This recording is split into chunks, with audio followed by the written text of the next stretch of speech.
오테라 오늘도 테슬라 오늘의 테슬라 시작하도록 하겠습니다.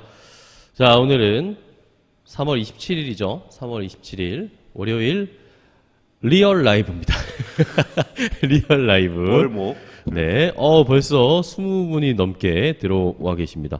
제주 바른마음님, 오늘도 기대됩니다. 두 분 파이팅입니다. 라고 벌써 이렇게 댓글이 답니다. 고맙습니다. 박사님. 힘내야죠. 힘내야죠. 그죠? 근데 진짜 콘텐츠 준비하는 게 너무 이제 힘들어요. 테슬라 다 파먹은 것 같은데. 여러분들이 많은 소스를 주시기 바랍니다. 네, 박사님이 이런 거 들으면 좋겠다. 네, 이런 거 궁금합니다. 라는 소스를 많이 주시면 박사님이 요걸 참고하셔가지고 또 내용을 준비하실 수 있을 것 같아요. 자, 오늘의 테슬라. 저희는 매일매일 5시에 뭔가 테슬라에 관련된 이야기를 매일매일 올리고 있습니다. 월요일, 목요일은 라이브로, 화요일, 금요일은 프리미어 컨텐츠로 진행을 하고요. 수요일은 다시 보기 하고, 주말에도 역시 저희는 뭔가 계속 올립니다. 자, 여러분들을 위해서 저희가 테슬라의 기업 분석과 펀더멘털 분석, 또 테슬라의 주가가 앞으로 어떻게 될 것인가, 중장기적으로요. 단기적으로가 아니라 중장기적으로 어떤 근거로 올라갈 수 있을지를 분석하고요. 이것뿐만 아니라 테크 기업들, 애플이나 아마존이나 뭐 구글이나 죄송합니다. 이런 기업들도 분석을 하면서 미국 주식 투자하시는 분들에게 도움을 드리고 있는 저희 오테라입니다. 대표적으로 내일 애플 컨텐츠가 예. 나오죠. 오늘은 아마 박사님께서 테슬라의 1분기 실적을 분석을 대략적으로 저희가 한번 예상을 해보고 분석을 해볼 거고요.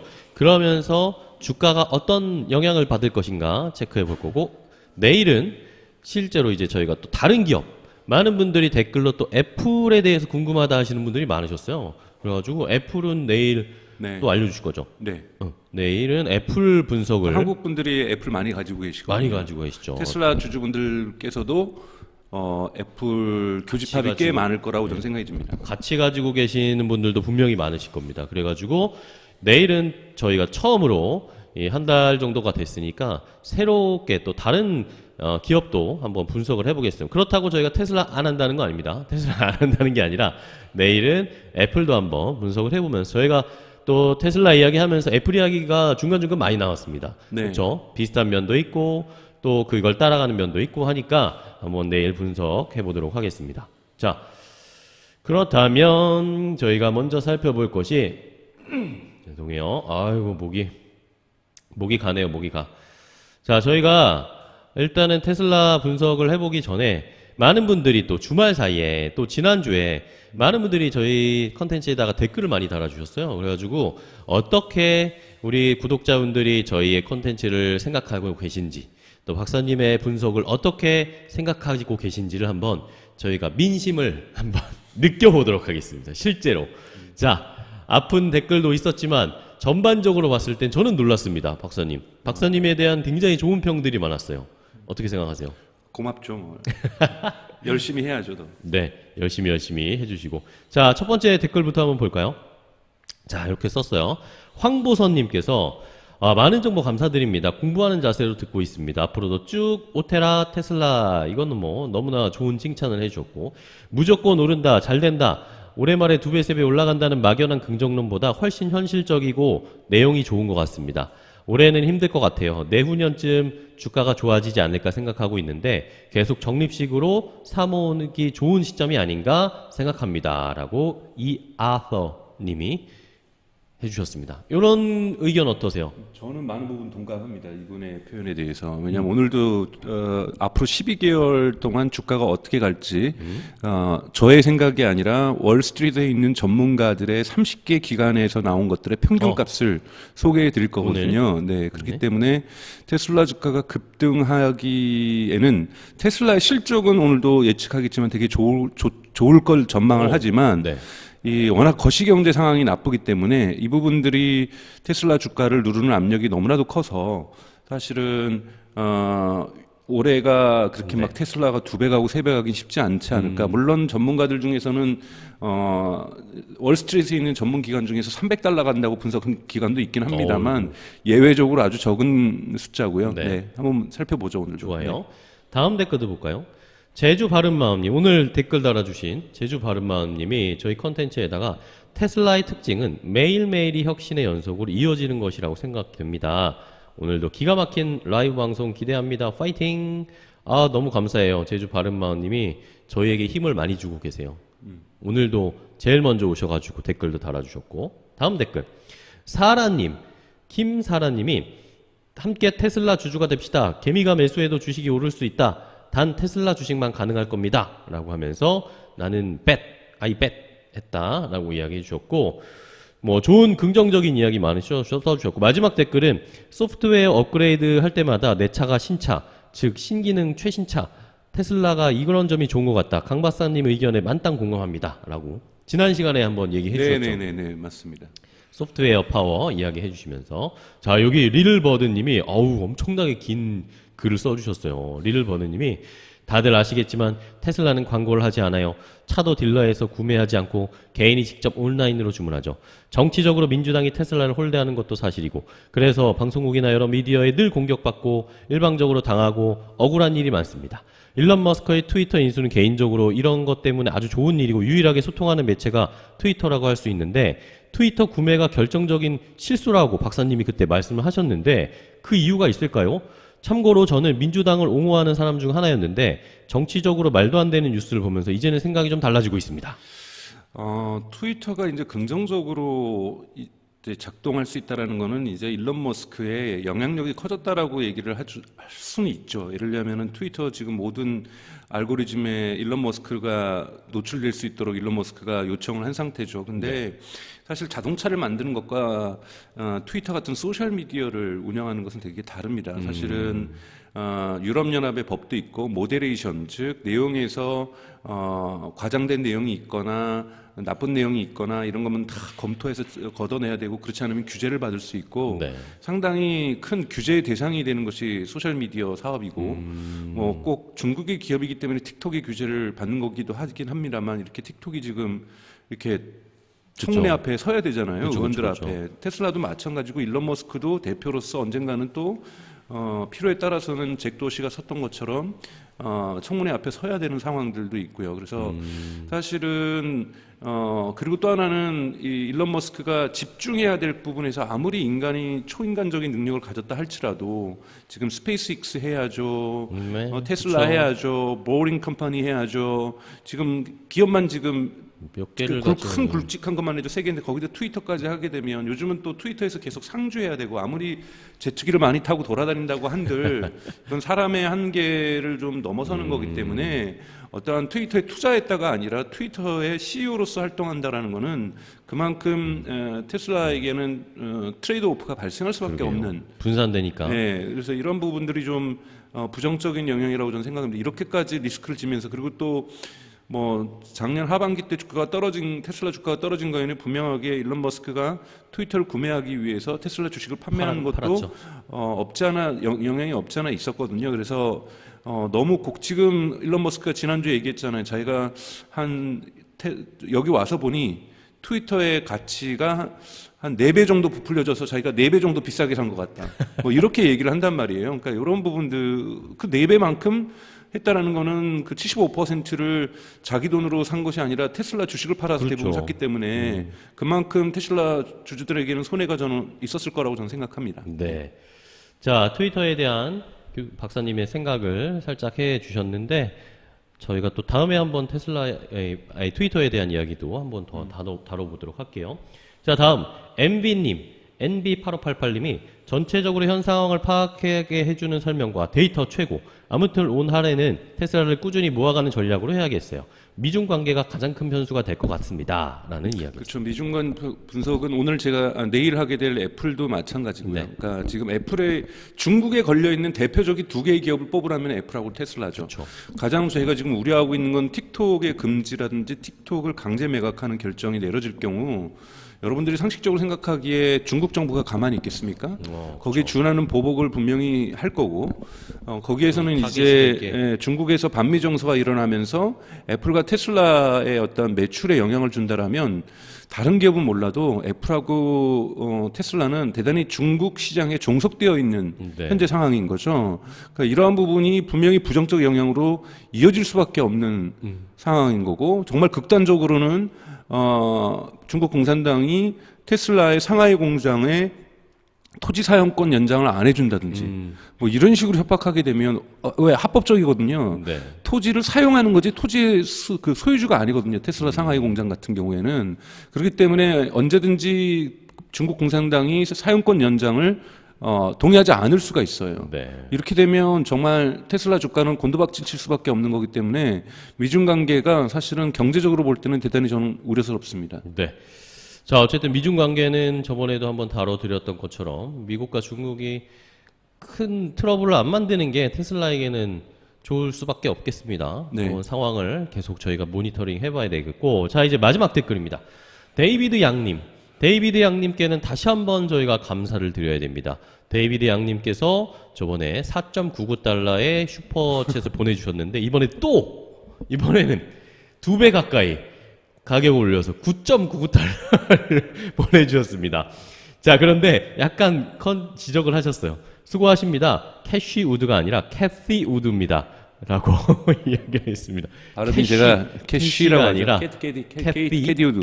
캐시 우드. 네. 하지만 전달하겠다라고 했는데 그래서 한국에서 돈나무를 하다 보니 네, 그렇죠. 박사님 편하게 하세요라고 데이비드 양님이 저는 단지 팩트를 알려드릴 뿐이에요라고 네, 하셨습니다. 캐디 우드. 네. 어쨌든 뭐 슈퍼챗 주셨으니까 이런 지적해도 됩니다. 저는 네, 그렇게 맞는 말이죠. 제가 네, 그럼요. 여러 가지를 많이 하다 보니까 입에서 발음이 새거든요. 예, 그런 그럼요. 부분은 좀 고쳐 나가겠습니다. 좋습니다. 자, 이렇게 여러분들 데이비드 양님처럼 슈퍼챗 주시는 분들도 계시고 저희와 함께 하실 수 있습니다. 여러분들 이 앞에 보이는 여기 자리에 많은 공간들이 남아 있어서 함께 여러분들이 알리고 싶은 것들 알려주시고 보내주셔도 되고요. 우리 박사님 뒤에 있는 것처럼 이렇게 뒤에 광고판도 준비되어 있으니까 여러분들의 광고, 여러분들이 알리고 싶은 것들을 많이 채워주시기 바랍니다. 그리고 오늘도 라이브 할 때 슈퍼챗 잊지 마세요. 슈퍼챗 좋은 내용이 나온다 하면 슈퍼챗 눌러주시고, 자, 그리고 뭐 하셔야 되겠죠? 구독, 좋아요, 알림 설정, 그리고 주변 분들에게 많이 알려주시기 바랍니다. 저희가 좀 아쉬운 이야기지만 상승 탄력이 약간 둔화됐습니다. 저희가 매주 한 주씩 1000명 응식을 올리면서 첫 주만에 1000명, 둘째 주만에 2000명을 만들었는데 오늘은 현재 2620여 명 정도가 됩니다. 그래가지고 여러분들이 조금 더 많이 힘을 내셔가지고 주변 분들에게 많이 알려주시고 구독자분들을 많이 늘려주실 수 있도록 도움을 부탁드립니다. 아마 오늘 저기 라이브 끝나고 나서 오늘 영상이 내일 좀 편집돼서 나가서 주가 전망을 이야기하면 그렇죠. 저희가 조금 낚시를 할 수 있을 것 같습니다. 저희가 어그로를 끌어보겠습니다. 하지만 양질의 컨텐츠로 그럼요. 과잉도 아니고요. 네, 어그로를 끌어볼 테니까 여러분들 많이 기대해 주시기 바랍니다. 자, 그러면 본격적인 이 실적 분석하기 전에 오늘의 테슬라 주가를 확인하고 가도록 하겠습니다. 간단하게요. 자, 일단은 오늘은 미국 시장이 열리지 않았죠. 주말 사이에 미국 시장이 어떻게 마무리가 됐는지를 체크를 해보겠습니다. 일단은 테슬라 주가는 보시는 것처럼 1% 가까이 떨어졌습니다. 그러면서 190달러 41센트의 거래를 마쳤죠. 자, 지난 토요일 미국 시간으로 금요일에는 또 안 좋은 이야기들이 시장에 있었습니다. 도이체뱅크. 네, 이번에는 독일입니다. 미국의 실리콘밸리 뱅크, 다음 스위스의 크레딧 스위스, 이번에는 독일의 도이체방크 이야기가 나오면서 이런 은행 위기가 또다시 나왔습니다. 독일 최대 은행이죠. 도이체방크가 신용 디폴트 스와프 CDS 프리미엄이 크게 올라갔다라는 소식이 전해지면서 이거 독일의 최대 은행도 뭔가 문제가 있는 거야? 라는 심리가 발동이 됐습니다. 이러면서 전반적으로 뉴욕 시장이 좋지 않았고 역시나 뉴욕 은행주들이 또다시 크게 떨어졌습니다. 사실 이거 애플 할 때 말씀드리려고 했는데 네. 사실은 그 은행주들이 안 좋으면 테크주들이 이득을 봅니다. 사실은 은행주가 불안하다 보니까 사람들이 테크주에다가 돈을 이러한 옮겨 담기 시작하죠. 그렇기 때문에 사실 애플이라든지 마이크로소프트라든지 구글이라든지 테슬라도 마찬가지고 테슬라가 가장 많이 올랐지만 올해 1월 이후로 해서 네. 상당히 많이 상승했던 것은 이러한 미국의 은행 주가들이 많이 흔들리면서 네. 불안해지면서 안전한 테크주로 사람들이 이동하고 있는 영향도 있습니다. 그래서 지금 테슬라의 가 지금 이렇게 나름 상승했던 이유들도 거기에 있다라는 것, 그 요소도 분명히 존재하죠. 네. 자, 그러면서 일단은 독일 증시에서 도이체방크 주가가 엄청 떨어졌습니다. 거의 8% 가까이 막 떨어지다가 낙폭은 조금 줄였는데 뉴욕 증시에 상장돼 있는 도이체방크도 3% 가까이 떨어지고 뭐 JP모건, 모건스탠리, 웰스파고 막 다 떨어졌습니다. 자, 기술주들을 체크해 보면 마이크로소프트는 1% 오히려 올랐습니다.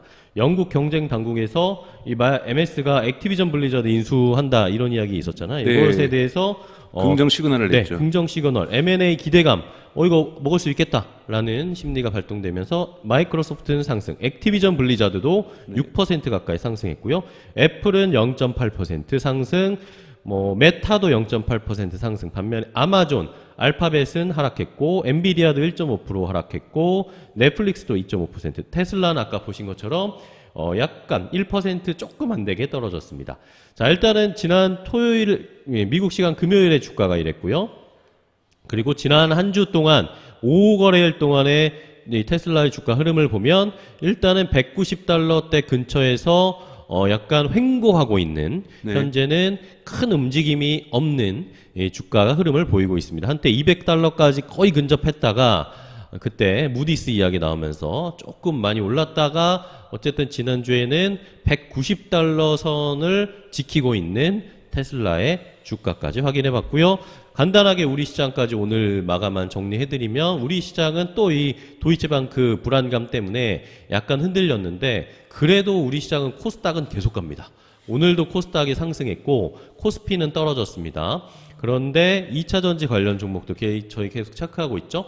에코프로, 에코프로비엠 시총 1, 2위 종목들이 오늘은 떨어졌는데 반면에 그 나머지 2차전지들은 많이 올라갔습니다. LNF, 첨보 뭐 이런 종목이 거의 10% 가까이 또 올라가면서 오늘 시장은 거의 2차전지 종목들이 다 이끌었다라고, 오른 것은 거의 2차전지밖에 없었다라고 확인을 하시면 되겠습니다.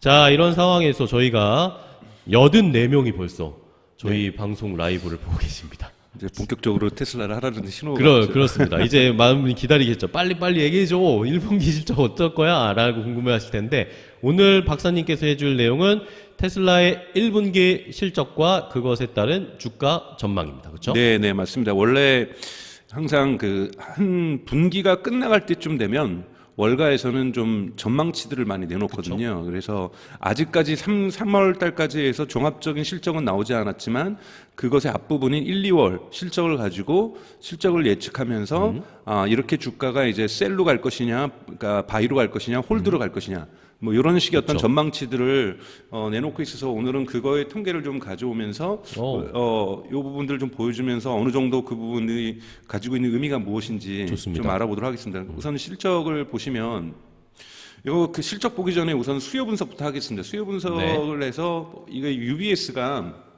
은행이죠, 투자은행이죠. 네. UBS가 한 10,000명의 패널 데이터를 통해 가지고 매년 발표하는 것이 있어요. 네. 앞으로 전기차 시장에 대한 디맨드가 어떻게 될 것인가. 그러기 위해서 보시면 이 그림에서 보시는 것처럼 좀 그림이 복잡해 보이지만 박스권이 글로벌이에요. 네. 그런데 이제 가장 특이한 건 여러분 보시면 아시겠지만 작년에 49%였어 구매 의사가. 네네. 자, 당신이 지금 자동차를 산다라면 전기차를 사시겠어요? 살 건가요? 니은기관을 사시겠어요? 할 때 전기차를 사겠다는 희망 사람이 작년에 49%였는데 올해 조사에서는 46%로 떨어졌습니다. 조금 떨어졌네요. 그러니까 이게 처음으로 떨어진 네네. 그래프상으로 떨어진 거죠. 꺾였네요. 근데 이게 나라별로 좀 차이가 있습니다. 보시면 아시겠지만 뭐 노르웨이라든지 중국 같은 경우에는 계속 상승치인데 중국 한번 보세요. 중국은, 중국은 82%예요. 그러니까 와. 중국은 이제 전기차의 나라로 간다고 볼 수가 있고요. 한국이 오히려 떨어졌어요. 그러게요. 우리나라 네, 떨어졌네요. 한국이 좀 떨어진 부분이 있고, 근데 한국은 한국도 되게 전기차의 보급률은 매우 낮은데 정말 낮거든요. 그렇죠. 왜냐하면 유럽이 대략 한 12%, 중국이 한 20%, 미국이 작년에 겨우 6.5% 기록했는데 한국은 그보다 낮아요. 더 낮죠. 5% 미만이니까 네네. 전기차는 실제로 구매하지 않으면서 전기차를 현대기아차가 잘 만들어서 그런지 희망사항 사고 아니면 싶어. 테슬라 주주들이 많으셔서 그런지 전기차에 대한 희망은 있는데 한국도 떨어졌습니다. 네. 미국 같은 경우에는 플랫하죠. 그러니까 35%에서 35%, 즉 증가하지도 않고 감소하지도 않는 이런 모습을 보여주고 있는데 가장 크게 떨어진 곳이 어디냐면 UK죠. UK가 영국. 무려 40에서 30으로 떨어졌고 독일 같은 경우에도 29%에서 28%로 떨어졌습니다. 네. 이렇게 이제 이 떨어진 이유는 지금 그러니까 유럽이 전체적으로 떨어지면서 사실은 지금 프랑스도 안 보여주지만 프랑스도 떨어졌고요. 그래서 유럽이 전체적으로 이 어포더빌리티 컨선이라는 게 뭐냐면 인플레이션 레이트가 너무 큰 거잖아요. 네네. 특히 러시아에 의한 우크라이나 침공 전쟁 때문에 때문에. 에너지 가격도 많이 올라갔고 에너지 가격이 폭발적으로 올라가면서 뭐 영국 같은 경우에도 사실은 천문학 기록적인 지금 인플레이션 인플레이션, 레이트를 물가 상승률을 보여주고 있는 거기 때문에 사람들이 이제 전기차 자체가 개솔린보다 비쌀 수 있지 않을까라는 부분들도 있고 경기가 되게 불안하고 안 좋기 때문에 자동차 사는 것을 미루는 거죠. 미루는 거죠. 네. 딜레이 시키는 이러한 현상들이 나타나기 때문에 이러한 디클라인드, 그러니까 이 축소가 전체적으로 떨어진 이러한 현상이 나온 거라고 저는 보고 있습니다. 네. 그래서 근데 UBS가 이번에 설문조사하면서 같이 분석도 내놨어요. 앞으로 네. 그러니까 EV 시장이 얼마나 커갈 것이냐라고 봤을 때 글로벌로 봤을 때 2026년 전체의 마켓 쉐어가 글로벌로 26%다. 네. 그러니까 지금은 26% 당연히 안 되겠죠. 이제 겨우 10% 될까 말까 하는 수준일 텐데, 그리고 2030년에는 51%가 될 것이다. 그러니까 글로벌 마켓 쉐어가 51% 된다는 거고, 2030년이 테슬라가 2천만 대를 2천만 대 만든다는 만든다. 거였어요. 충분히 지금 EV 시장의 규모의 확대도 이 UBS의 전문적인 예측에 의해서도 어느 정도 저희가 생각했던 것들과 네. 테슬라가 저희가 생각한 게 아니죠. 테슬라가 계획했던 바와 좀 일치해 나가고 있다라는 것을 볼 수가 있습니다. 네. 그리고 이제 페네트레이션은 이 정도는 이제 우리가 암기할 상황이니까 여러분들 외워주시면 정확하게는 아까 외워야 되나요? 2022년 네. 뭐 꼭 외울 필요는 없지만 대략적으로 그러니까 앞으로 이제 미국이 얼마나 상승 가능성이 있는가, 미국 시장이 성장 가능성이 있는가 볼 때 미국은 2022년 페네트레이션이 전기차의 비율이 6%, 그리고 유럽이 13%, 13. 그리고 중국이 무려 22%. 중국이 압도적으로 이것이 세계 3대 시장입니다. 그리고 지금은 신차 시장 규모에서는 중국이 미국을 앞서고 있고, 네. 그리고 유럽은 조금 떨어지지만 그래도 대단히 강력한 1,000만 대가 넘게 팔리는 이 시장이라고 볼 수가 있죠. 그렇기 때문에 중국 시장 22%, 여기에서 테슬라가 어떻게 BYD와의 치열한 경쟁을 이겨낼 수 있을 것인가? 뭐 지금 2위로 밀려나고 있지만 큰 차이는 아니니까요. 그리고 뭐 여러분들 주장하는 것처럼 BYD의 차량에는 플러그인 하이브리드가 존재해요. 네네. 그러니까 저도 왜 그렇게 통계를 내는지 모르겠어요. 그러니까 순수 BEV만, 그러니까 전기차만 순수 전기차 EV만 하는 게 말고. 아니라 EV 통계에 BEV라고 해가지고 순수 전기차가 배터리 저 EV하고 플러그인 하이브리드도 플러그인 하이브리드가. 또 저기 EV에 포함을 시키거든요. 그러게요. 그렇기 때문에 BYD가 사실은 1등하는 이유에는 거기에 그 플러그인 하이브리드가 있긴 하이브리드가 있어요. 들어가니까. 그거를 빼면 테슬라가 1등하는 게 맞긴 맞습니다. 일부 많은 분들이 주장하는 것처럼. 네. 하지만 BYD의 상승세라든지 모델 포트폴리오라든지 이런 부분들이 대단히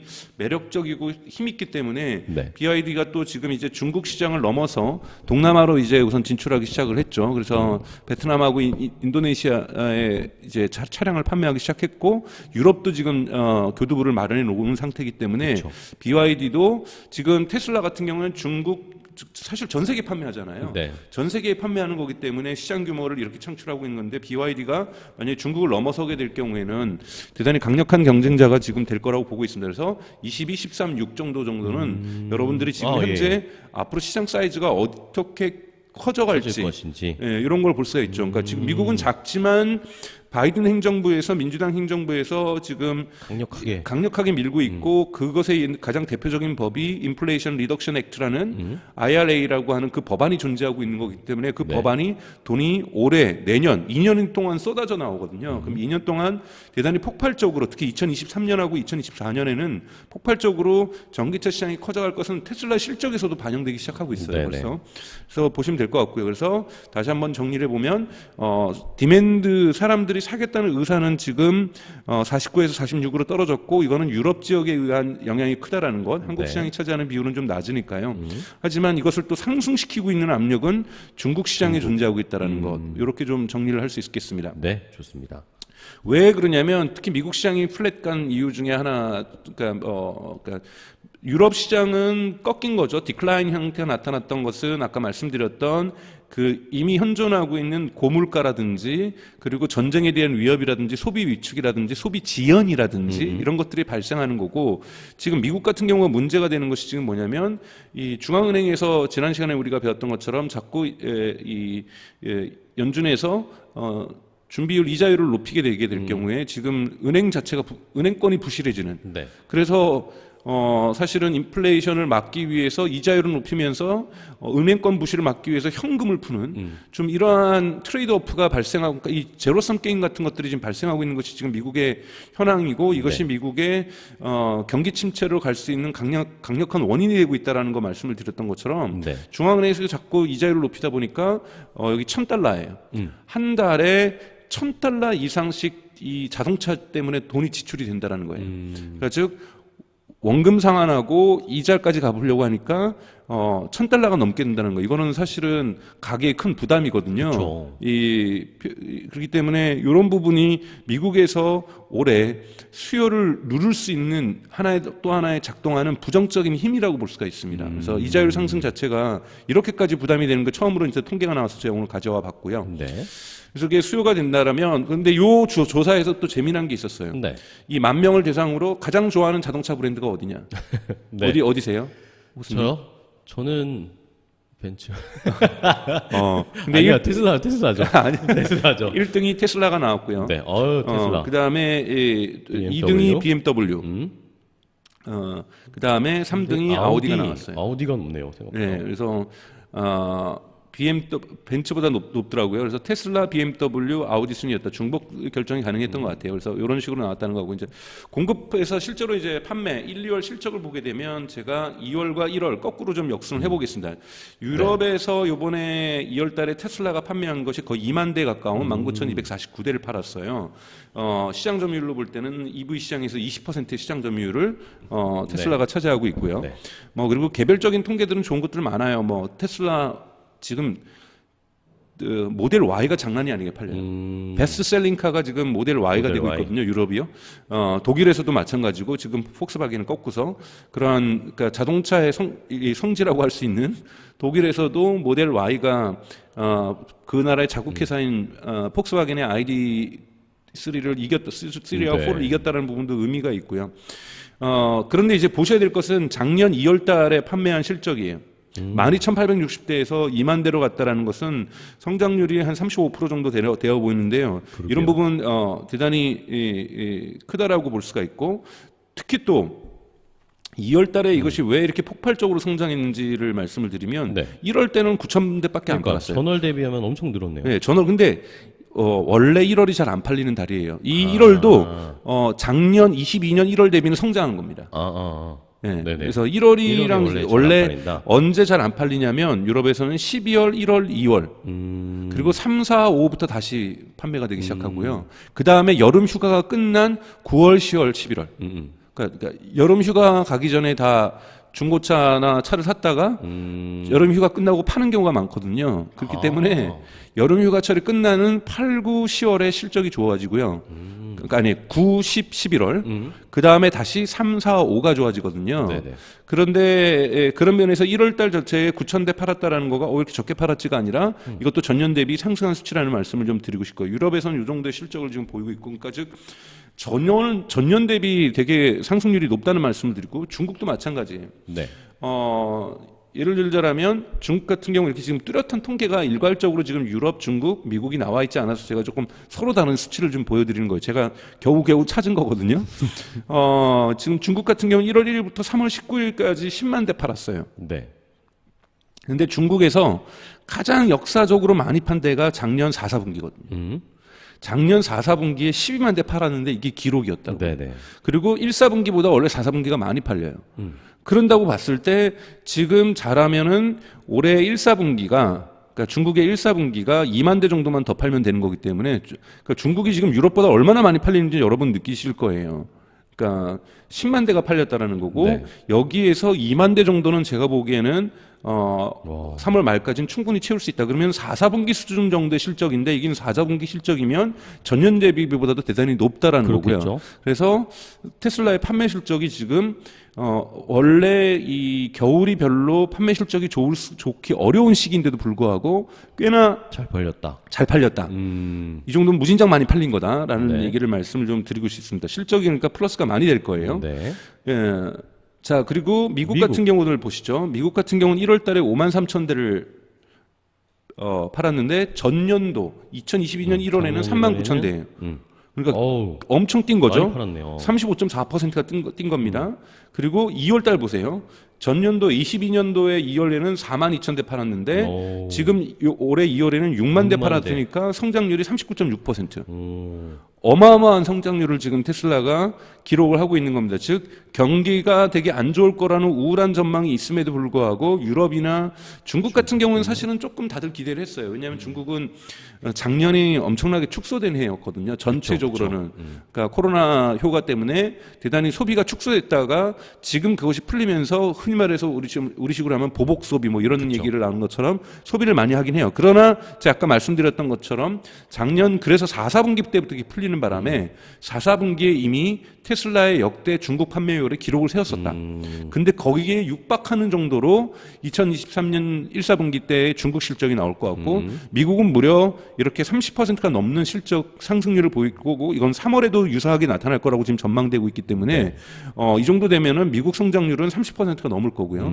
그리고 유럽도 그 정도 수준이잖아요. 그러니까 유럽도 지금 그 정도 수준이기 때문에 올해 테슬라의 매출 성장률은 전체적으로 볼 때 1, 4분기는 30%까지에 육박하는 매출 성장률이 있을 거다. 그럼 네. 여기서 이제 전문가들이 가장 관심 있는 게 뭐냐면 가격을 인하했기 때문에 효과도 있기 때문에 네, 그렇죠. 여기서의 트레이드 오프가 어떻게 발생할 것이냐. 매출이 이렇게 늘었을 때도 그러니까 이 그러니까 프라핏 레이트가 24%라는 작년 4, 4분기 때 경이적인 기록이 어느 정도 하방할 것이냐. 만약에 제 판단에 테슬라의 우리가 또 1, 4분기 진짜 실적 발표할 때는 라이브 방송을 해도 저는 할 생각인데요. 밤을 새서라도 예.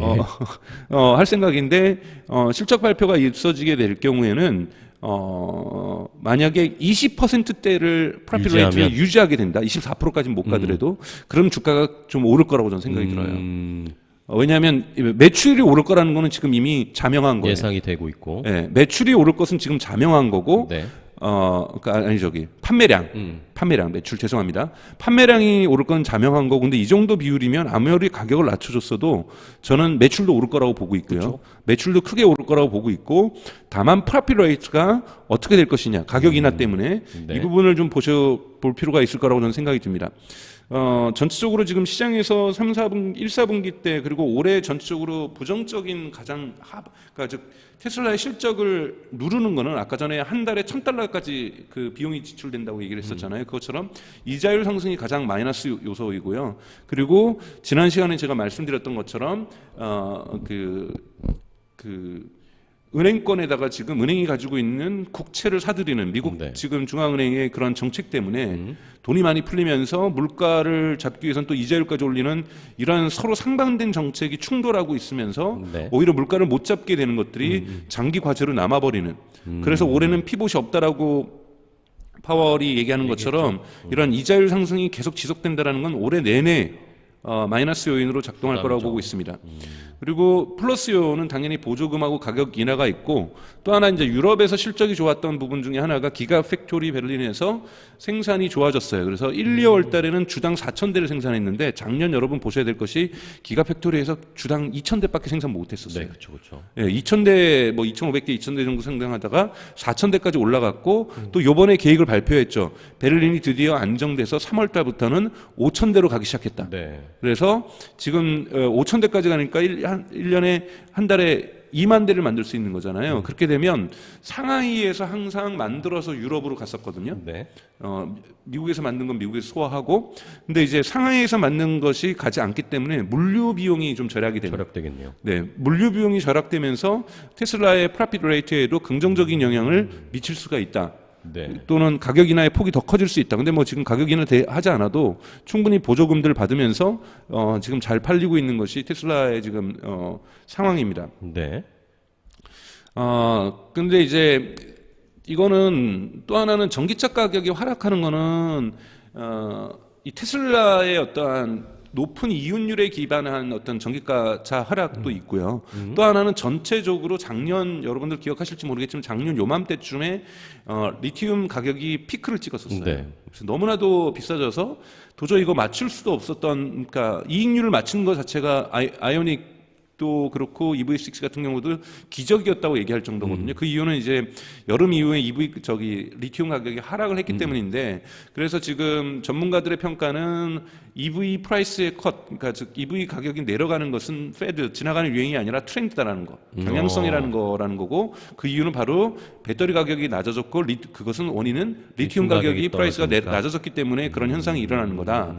그리고 이제 조금씩 규모의 경제 효과, 램프업이라고 제가 말씀드렸는데, 베를린 같은 경우도 이제는 기가팩토리도 램프업 구간에 들어갔다. 그러니까 램프업 구간에 들어간다라는 것은 생산량 대비 그 마진율의 높이가 기하급수적으로 증가하게 된다라는 건데, 이러한 테슬라뿐만이 아니라 다른 기업들도 전기차의 이제 규모의 경제가 발생하기 시작하고 있는 것, 이런 부분들도 전체적으로 EV 가격이 내려갈 수 있는, 그래서 전기차가 올해는 좀 전체적으로 가격 하락들을 하게 될 거라고 좀 보고 있습니다. 그래서 전기차 시장에 대한 스티뮬레이션 자체는 대단히 잘 될 거라고 보고, 자극은 잘 될 거라고 보고 있고요. 네.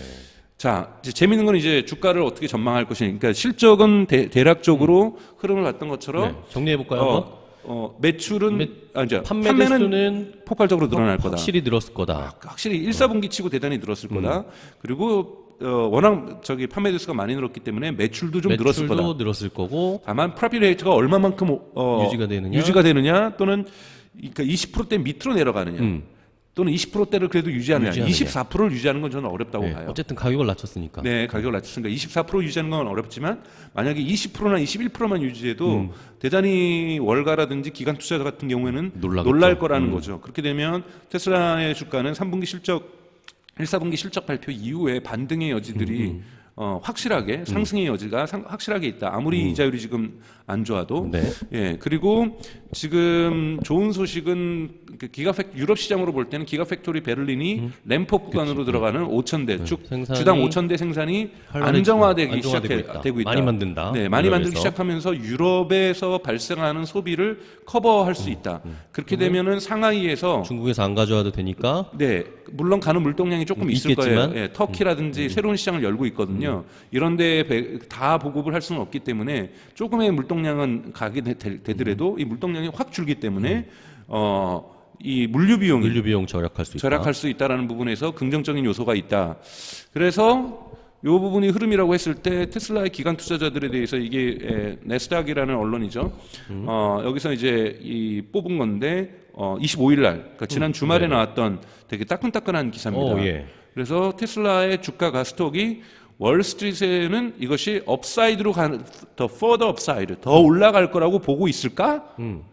질문을 하고 있는 거죠. 네. 그래서 이 글을 보면 재미난 표현들이 좀 있어서 제가 가져왔는데 이 글을 말고 또 다른 글에 보면은 이 UBS의 애널리스트인 대단히 유명한 사람이에요. 패트릭 홈멜.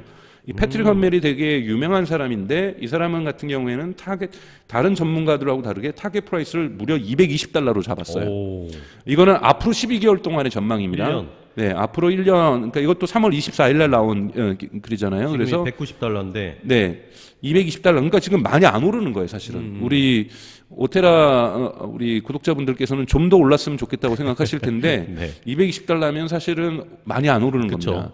근데 그만큼 경제가 어렵다라는 것을 저는 의미한다고 저는 생각이 드는데 그래서 이 사람이 허멜이 익스펙트하는 것은 그러니까 특히 그 다른 여기서는 compares to its peers라고 얘기했잖아요. 그러니까 즉 자기 경쟁사에 비해서 제일 그 갭이 앞으로 더 크게 벌어질 거다. 테슬라는 어떤 부분에서 볼륨에서 즉 생산량에서 네. 그다음에 profitability에서 그러니까 즉 이윤율에서 점점 경쟁 업체들하고 갭이 further 될 거다. 더 커질 거다. 그것이 바로 테슬라의 주가가 상승할 수밖에 없는 모멘텀이다. 그래서 모멘텀이라는 건데, 근데 또 부정적으로 본 데가 있어요. KGI 시큐리티라든지, 네. 베렌베르크 뱅크라든지, 월프 리서치 뭐라든지 이런 데서는 다운그레이드 했어요. 다운그레이드 어떻게 했냐면 바이에서 홀드로 했습니다. 그런데 이것이 그 이유가 뭐냐면, 인크리멘털리 점차적으로 증대하는 컨선이라는 거 뭐에 대한 매크로 챌린지스. 그러니까 거시경제 챌린지, 그러니까 즉 테슬라를 나쁘게 보는 게 아니에요. 아까 말씀해주신 네. 그러니까 지난번에도 말씀드렸던 미국에서의 지금 인플레이션. 이자율은 올라가고 있는데 현금이 풀리는 이러한 역설적인 상황이 아무도 예측하지 못했던 것이 2023년에 은행권들이 불안해지면서 발생했고, 은행권이 불안해진 이유도 사실은 이자율이 올라갔기 때문에 그 국가 채권을 산 것이 손실로 네. 가격이 하락하게 되는 이러한 부분이 발생했기 때문에 이제 이러한 문제들이 발생하는 거고요. 네. 뭐 3,000% 잠깐 세는 거지만 그 한국의 은행들은 전혀 걱정 안 하죠. 한국의 은행들은 대부분 주담보 대출로 돈을 벌고 네, 있고, 그렇죠. 그리고 이러한 이자율이 올라가나 내려가나 이런 부분들을 연동제, 네. 이자율 우리 변동제잖아요. 근데 미국 같은 경우는 고정 이자가 더 많습니다. 그러니까 이자가 올라가도 어느 정도까지는 이자를 유지해 주는 경우가 많기 때문에 은행들이 피해가 되게 심각하다고 볼 수가 있고요. 하여튼 여하튼 이런 네. 매크로 챌린지 때문에 바이에서 홀드로 투자 의견을 다운그레이드 했다라는 했어요. 거예요. 다운그레이드 했다라는 부분이 있다라는 거예요. 그래서 보시면 종합적으로 통계를 보면은 33개의 기관 투자자들이 뭐라고 평가했냐면 20개는 바이를 유지를 했고요. 그리고 10개가 홀드고 그리고 3개의 기업은 무려 셀이라고 표현을 했어요. 근데 뭐 이러한 양극단의 바이어스 같은 표현은 있거든요. 그래서 얼마나 되냐면 평균 타겟 프라이스는 허멜 같은 건 220달러라고 했지만 212.89달러로 지금 평균값이 나왔습니다. 시나리오를 보시면 지금 33개의 레이팅을 갖다가 분석을 하면 아까 말씀드렸던 것처럼 왼쪽 그림 보면 20개가 바이고 10개가 홀드고 3개가 셀이에요. 네. 그러니까 즉 3개 정도가 가격이 하락할 수 있다라는 거 걱정하는 거죠. 홀드하는 쪽은 10개까지 홀드가 늘어났다라는 건 아까 한 3개 정도가 홀드가 늘어난 건데 홀드가 늘어난 이유는 매크로 챌린지 때문에 그렇다. 여기에 대한 컨선 때문에 그렇다. 그래서 많이 오르는 기관 투자자 같은 경우에는 높게 평가한 거는 300달러까지 그리고 심지어는 로로 가장 나쁘게 평가한 데는 89달러까지도 89. 네. 여러분 89도 기관 투자자들 중에서는 평가하는 데도 있다라는 거예요. 네. 물론 근데 마이너리티입니다. 머저리티 같은 경우에는 오를 거라고 보고는 있지만 큰 폭으로 오른다고 보고 있지 않아요. 그러네요. 그러니까 물론 300달러까지 이것도 예외라고 보셔야 돼요, 여러분들. 네. 중간값이 210이면 제가 보기에는 패트릭 험멜처럼 한 220 정도의 220. 형성될 것 같다라고 저는 생각이 들어요. 그러니 여러분들 아까 전에 어떤 분이 댓글로 써주셨던 것처럼 올해는 주가가 많이 오르는 해라고 보기 어렵다. 테슬라의 실적이 좋아져도. 테슬라의 실적이 좋아지는 것은 2026년, 물론 거기에도 이제 매크로 컨선이 어떻게 해결되는가에 따라 많이 달려 있겠지만 2023년이 테슬라의 주가가 막 천정부지로 솟아서 막 2배, 3배 뭐 떡상하고 뭐 이런 일은 힘들다.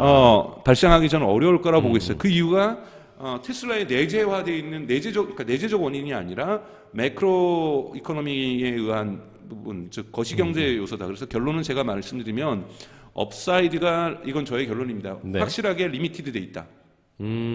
업사이드가 마구마구 테슬라가 혼자 도개청청하면서 막 치솟고 올라가는 일은 테슬라 혼자 그렇죠, 그렇죠. 예, 이런 일은 거의 없을 거라고 저는 쉽지 생각이 않다. 들고요. 그 이유는 이 이코노믹 다운턴이 지금 포텐셜이라고 제가 표현한 이유는 무조건 지금 다운턴이 일어나고 있는 건 아니죠. 그쵸? 이것의 잠재적인 위험성들이 지금 가능성들이 증가하고 있다라는 거고 그렇기 때문에 사실은 물론 어떤 기적처럼 예를 들면 다음 달에 러시아가 우크라이나하고 평화협정을 전쟁을 맺고 끝내. 막. 전쟁을 끝내겠다. 평화협정을 맺고 여기 기쁜 사람 나머지 유럽에서 갑자기 보복 소비가 막 일어나고 미국에서도 그런데 막 물가도 막 내려가고 에너지 값들 선물 시장들 가격들 막 폭락하고 이러면서 특히 여러분 우크라이나가 또 유럽의 밀을 그 빵을 책임지잖아요. 그렇죠. 밀가루를 식량. 책임지는 곳인데 이런 가격들 곡물 가격들 내려가고 또 영국도 지금 브렉시트 관련된 협상을 지금 EU하고 거의 종결 단계에 있죠.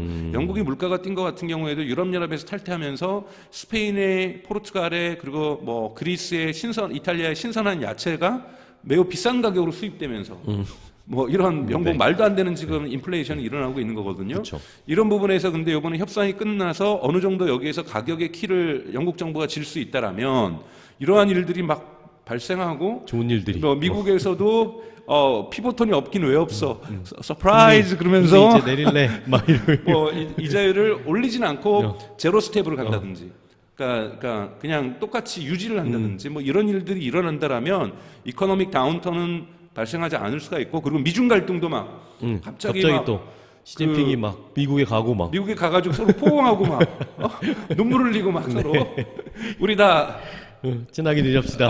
이렇게 하지 맙시다. 우리가 썰으라고 미국도 아니고 우리는 네. 경제적으로 그래도 우방이니 경제적으로 얽혀 설켜 있으니 그러면서 한국도 좀 숨통이 트이고 지금 잘못하면 미국하고 중국의 사이에서 찌부되게 생겼잖아요. 그러니까 이미 찌부됐습니다. 네. 그러니까 이런 상황들이 막 극적으로 해결된다라면 업사이드에 있는 리미트는 풀릴 수 있다고 저는 생각해요. 업사이드에 대한 왜냐하면 테슬라가 실적이 좋기 때문이에요. 그러니까 펀다멘탈이 좋기 때문에 펀다멘탈이 받쳐주기 때문에 이것을 전기차 시장은 아까 전에 UBS가 예측했던 것처럼 앞으로 26% 50%까지 성장을 할 거란 말이에요. 네. 시장이 커지고 있고 시장이 폭발적으로 커지고 전기차 시장이 디맨드가 있고 여기에서 펀다멘탈이 좋고 공장들을 계속 짓고 있고 공장들에서 램프업 구간으로 들어가는 규모의 경제에서 가파른 성장이 들어가는 공장들이 이제는 4개나 있고 물론 정확하게는 상하이 공장, 베를린 공장, 그다음에 텍사스 공장이겠죠. 왜냐하면 퍼먼트에 있는 공장 자체가 램프업되긴 좀 어렵기 때문에 네. 워낙 작은 작으니까. 공장이니까. 그러니까 이런 부분들이 해주고 그다음에 리튬 가격이 계속 지금 하락하고 있는 국면들을 유지해주는 환상의 조합들이 이루어진다라면 저의 예측은 틀릴 수가 있어요. 그렇죠. 그런데 이런 일들이 지금 제가 얘기했던 것처럼 꿈과 같은 조건들을 얘기하지 않았습니까? 네. 그래서 사실은 일어나기 어렵다라는 거고 경제가 좀 더 안 좋아질 가능성이 사실은 훨씬 더 이런 것들이 극적으로 풀릴 가능성보다는 높기 때문에 이러한 포텐셜 이코노믹 다운턴에 기인해서 테슬라의 주가가 막 치고 올라가는 일은 2023년에는 없을 거다. 근데 저는 이것이 오히려 매수에 좋은 시점일 수도 있다.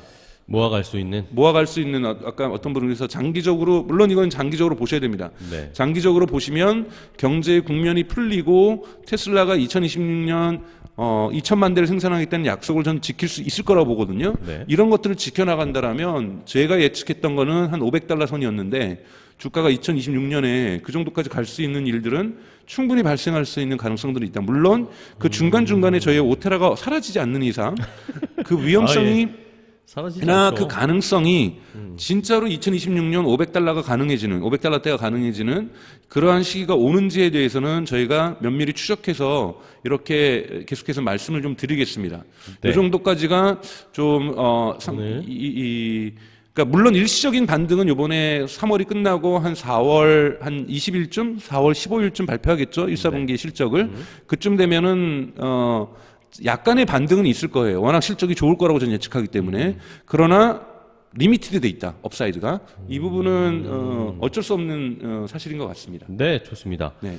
자, 이렇게 오늘 테슬라 1분기 실적을 분석을 해 보면서 주가 전망을 해봤는데 오늘 기록적으로 이렇게 역시 주가 얘기를 하니까 많은 분들이 오늘 제가 체크해 본 걸로는 155명, 155명이 라이브에 최고로 많이 들어오셨을 때 지금 들어오셨습니다. 그러니까 많은 분들이 들어와 계시니까 저희가 이제 라이브 시간이 얼마 남지가 않았어요. 그러니까 궁금하신 거 있으신 분들은 질문 지금 올려주시면 박사님이랑 더 얘기를 해볼 거고요.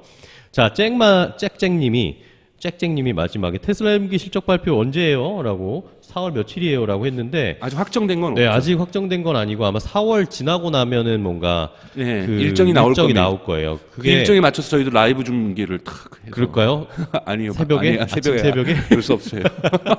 좀 그날 오후에는 하는 걸로. 발표 난 걸 보고 그날 하면 그게 월요일이나 목요일이면 땡큐인 거고 그죠?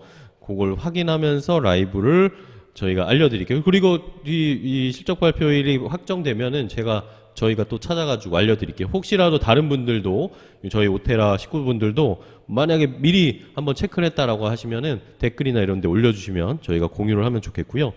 자, 그 다음에 또 이분이 카올람님은 오늘 처음 오신 것 같은데 자, LNF 에코 프로 이런 것만 샀어도 지금 만세를 불렀을 텐데 왜 테슬라의 목을 매는 건가? 백날 그래봐요. 주가는 잘 움직이지 않을 거다. 이런 식의 언급을 해주셨습니다. 저희도 뭐 이게 아까도 저희도 말씀드렸잖아요. 박사님도 그랬고 다른 분들도 올해는 아마 주가가 엄청나게 올라가기는 쉽지 않을 거다. 하지만 어쨌든 실적을 저희가 체크를 하면서 테슬라의 이런 펀더멘탈이 더 단단해지는지를 체크해 보는 한 해가 돼야 되겠죠? 네네. 저희 그리고 또 테슬라에서 볼 때는 에너지 사업 부분도 정확하게 주요하게 봐야 된다. 왜냐하면 그렇죠. 테슬라 미션 자체가 자동차 만드는 회사가 아니라고 얘기를 했잖아요. 새로운 에너지 사회로 전환하는 것을 목표로 하고 있기 때문에 에너지 비즈니스도 대단히 중심적으로 보고 있다라는 거고 여기에서의 매출 실적도 사실은 좀 봐야 된다. 제가 사실은 지난 4, 4분기 그 월가의 발표 직전에 나왔던 월가의 예상 실적을 봤었어요. 네. 근데 거기에는 에너지 사업 분야에 대한 분석 자체가 매출 분야가 아예 생각도 안 하고 있어요. 그러니까요. 카테고리적으로도 생각을 안 하고 있거든요. 근데 이런 부분에서 저희가 계속 보고 싶은 것은 뭐냐면 올해 주가가 올라봤자 뭐 얼마 오르겠어. 이것도 오르는 거고요. 중요한 거는 테슬라가 2026년, 2030년에 2천만 대, 제가 2026년 예측하는 것은 캐시 우드는 1200만 대를 예상하고 그렇죠. 있고 저는 한 900만 대 정도를 예측을 하고 있는데 이러한 우리가 생각하는 희망적인 거가 아니라 우리가 생각하기에 이 계획대로 정말 가고 있는지를 워칭하는 거 옵저베이션 하는 거는 대단히 중요한 일이라고 저는 생각이 들어요. 그래야 저희가 펀더멘탈 중심으로 해서 테슬라에 본다는 건 뭐냐면 워렌 버핏은 반대하겠지만 가치주로서 보고 있다라는 거거든요. 가치주로서 보고 있다라면은 이 가치주가 정말 그 가치의 그 기본적인 펀더멘털의 구성 요소들을 하나하나씩 잘 채워가고 있는지 생산 공정의 혁신에 의한 비용 절감들을 확실하게 해내면서 정말 소형차를 만들어내는지 소형차가 대량으로 팔리는지 소형차가 대량으로 팔리면서도 프라핏 레이트가 높게 유지되는지 이런 것들을 지켜보지 않으면 테슬라의 주가가 올라갈 수가 없거든요. 그렇죠. 그러한 것들이 실패한다라면 테슬라의 주가는 다시 내려갈 수밖에 없고 곤두박질 칠 수밖에 없다라는 거예요. 그렇기 때문에 여러분들의 소중한 자산들이 어떻게 움직이는지를 보기 위해서는 실제로 테슬라가 그 약속들을 지켜나가고 있는지를 관찰하고 검증할 필요는 있습니다. 네, 좋습니다. 자, 저희가 이 말씀드리는 중에 제가 이 실적 발표나 이런 일정들을 찾아볼 때 보는 자료를 하나 찾아봤어요. 그 사이에 그랬더니 요거 혹시 지금 보여주실 수 있나요? 요거 하나증권에서 리서치 캘린더라고 해가지고 매달 나오는 건데 여기 보니까 일단은 4월 20일로 예상을 해놨네요. 여기 보이시죠? 제가 이렇게 커서로 했는데 4월 20일에 일단은 테슬라 실적 발표 나올 것 같다라고 예상을 했는데 근데 이거는 좀 바뀌기도 해요. 네. 그 주에 가서 좀 바뀌기도 하니까 왜냐하면 그거는 그 체크해야 실적 발표 되겠고요. 이후에 그 어닝 콜을 하잖아요. 네. 그럼 보통 일론 머스크가 나오거든요. 그렇죠. 얘기를 해야 되고. 네, 그러면 일론 머스크 일정하고도 조금 조정을 해야 되기 때문에 네. 바쁘시니까. 네네. 그래서 하루 일론님. 이틀 앞뒤로 전후해서 바뀌고 이런 일들은 네. 비일비재하게 발생하죠. 어쨌든 그 4월 20일 그 주에 아마 발표가 될 겁니다. 네. 자, 그리고 마지막으로 질문 하나. 리브스님이 댓글을 달아주셨는데 요거는 저희가 계속 전 다른 컨텐츠에서도 전에 얘기해드린 거긴 한데 2천만 대 생산은 어떻게 가능하다고 보십니까? 그는 저희 동영상을 여러분 오테라의 거를 보시면은 다시 보기에 보면은 앞부분에 그 2천만 대 테슬라가 어떻게 이것을 가능하게 하려고 하는지, 그리고 거기에서 또 인베스터 데이 때 발표했던 것이 어떤 의미를 가지고 있는지, 앞으로 공장은 13개 정도가 더 필요하다. 이 2천만 대 가려면 13개 정도의 공장이 더 필요한데 어떻게 이걸 확장할 것인지, 이런 부분들 다 하나하나 좀 말씀을 드렸던 것 같아요. 이거는 저희의 주장이 아니라 테슬라가 발표한 자기 목표, 자기 계획이에요. 네네. 근데 그거를 저희가 한번 이렇게 하면 가능할 수도 있겠구나. 근데 정말 그 약속 지키는지, 그 계획대로 되는지 관찰해보고 지켜보자. 이렇게 말씀을 드렸던 부분입니다. 네. 좋습니다. 저희 앞에 컨텐츠들을 조금 한번 다시 보게 해주세요, 리우스님. 자, 이렇게 오늘 많은 분들이 지금 157분이 들어오셨습니다. 160까지. 야, 이렇게 저희 라이브를 훨씬 더 좋아하는 것 같은데. 사실 매일 라이브 해야 되는 거예요. 그러니까 근데 박사님도 바쁘시고 저희 다 바쁘시고 해가지고 이렇게 하긴 하는데, 여러분들이 슈퍼챗과 광고 이런 것들을 많이 해주시면 저희도 라이브 매일매일 할 수 있습니다. 그러니까 여러분들 오늘도 많이 너무 와주셔서 너무 감사하고요. 구독, 좋아요, 알림 설정, 주변 분들에게 저희 구독자 상승률이 약간 정체되고 있습니다. 이번 주에는 다시 한번 3,000명 도전하기 위해서 여러분들 구독자 주변 분들에게 많이 소개시켜 주시고요. 저희 이 공간들 늘 준비되어 있고, 여러분들 알리고 싶은 것들 언제든지 연락 주시면 되겠습니다. 슈퍼챗도 잊지 마시고요. 오늘 내용 좋았으면 끝나기 전에 슈퍼챗 부탁드립니다. 자, 오늘 말씀해 주신 것처럼 네. 이제 4월 20일 그 주간에 나올 이 테슬라의 1분기 실적 예상을 해봤습니다. 말씀해 주신 것처럼 어쨌든 판매 대수는 확연하게 늘었고, 그런데 그거에 따라서 매출도 얼마나 늘었는지 봐야 되고, 거기에 따라서 가장 중요한 건 이익률, 프로필 레이트가 20%대를 유지하느냐. 네. 이러면 굉장히 좋은 호재다. 네. 그렇죠. 네. 호재다. 주가가 그 당시에 이제 주가 실적 발표하고 나서 시간의 거래에서 쭉 오르고, 원래 그 다음날 상식적으로는 프로핏 레이트가 지금 램프업 구간, 그 규모의 경제 그 구간이 들어왔기 때문에 그 대량 양산 체제를 램프업 구간이라고 하죠. 그 들어왔기 때문에 이익률이 유지될 가능성이 높지만, 문제는 여러분도 아시는 것처럼 1사분기 1월 1일부터 해가지고 가격을 대폭 인하했단 말이죠. 그렇죠. 그러니까 이 대폭 인하했다는 것은 이윤율을 포기했다라는 거거든요, 일부. 그래서 많은 부분을 포기했기 때문에 사실은 이윤율이 20%대까지 유지되면은 테슬라가 그 사이에 생산 공정의 혁신을 통해서 비용 절감을 확실하게 해줬다라는 거기 때문에 사실 놀라운 실적이라고 볼 수가 있어요. 그쵸. 오히려 이러한 효과가 저는 근데 드러날 것은 2, 4분기, 3, 4분기 때에 드러날 거라고 보거든요. 예를 들면 상하이 공장이 지금 3월 달에 셋업을 다시 해서 생산 공정이 바뀐 형태로 생산 라인들을 지금 재조정하고 있거든요. 네. 이렇게 재조정되는 2, 4분기 때는 무언가 비용 절감 효과가 눈에 띄게 지금 나타날 것 같은데, 벌써 나타났을까? 이거는 조금 지켜봐야 될 것 같아요. 그렇죠. 수치들을 좀 봐야 되겠고요. 판매 대수도 좀 봐야 되겠습니다. 그러면 어떻게 해야 되겠습니까? 말씀해 주신 생산 공정 혁신 영상도 따로 저희가 내용을 이미 했으니까 영상이 또 업로드 되어 있습니다. 그거 보시면 되겠습니다. 어쨌든 좋은 실적이나 좋은 프로핏 레이트가 나올 것으로 예상은 하고 있는데, 거시적인 경제 환경이 어쨌든 지금은 너무 안 쉽지 좋다. 않다. 네. 쉽지 않기 때문에 테슬라가 아무리 좋은 실적이 나왔다 해도 주가가 올해 막 $300 가기는 어려울 거다. 네. 그러면서 월가의 전문가들도 네. 대부분 평균적으로 210에서 $220 정도까지 네. 주가를 예상하고 있다라는 게 오늘의 결론이죠. 네, 올해가 그 정도가 그냥 유지될 거다. 근데 이런 것들은 바뀔 수가 있기 때문에, 왜냐하면 1, 4분기 실적을 보고 정말 놀라운 테슬라의 장점을 우리가 찾아낸다라면 주가는 업사이드 조금 더 할 수 있어요. 왜냐하면 또 상관관계에 있는 것이 뭐냐면, 제가 내일 애플 시간에 얘기할 건데, 이 금융주가 너무나도 불안하기 때문에 금융주의 시장이 악화될수록 테크주 쪽으로 또는 테슬라 쪽으로 쏠릴 수 있는 쏠림 현상이 있기 때문에, 이것 또한 하나의 어떤 요소로 발휘할지는 좀 지켜볼 필요가 있다고 저는 생각이 들어요. 알겠습니다. 자, 이렇게 오늘 1분기의 실적과 주가 전망을 해봤습니다. 마지막으로 우리 그리니님의 댓글로 마무리하면 딱 좋겠네요. 2025년에서 26년 자율주행, 스페이스X, 휴머노이드, 테슬라 2천만 대 등 미친 모멘텀으로 테슬라 주가가 기대됩니다. 오늘 방송 너무 감사했습니다. 라고 그리니님이 달아주셨습니다. 자, 그렇습니다. 저희 오테라는 이렇게 단기적으로 뭐 올해 뭐 한두 달 얼마나 오를까 이런 것도 뭐 이야기는 해보지만 결국에는 더 장기적으로 테슬라를 투자하시는 분들과 함께 하고 있기 때문에 여러분들 요 이야기와 잘 반영을 하셔가지고 준비를 해 주시면 저희가 또 좋은 정보 가지고 인사를 드리도록 하겠습니다. 오늘 박사님 오늘 또 너무 좋은 이야기 어디서 또 이런 걸 찾아오셨대?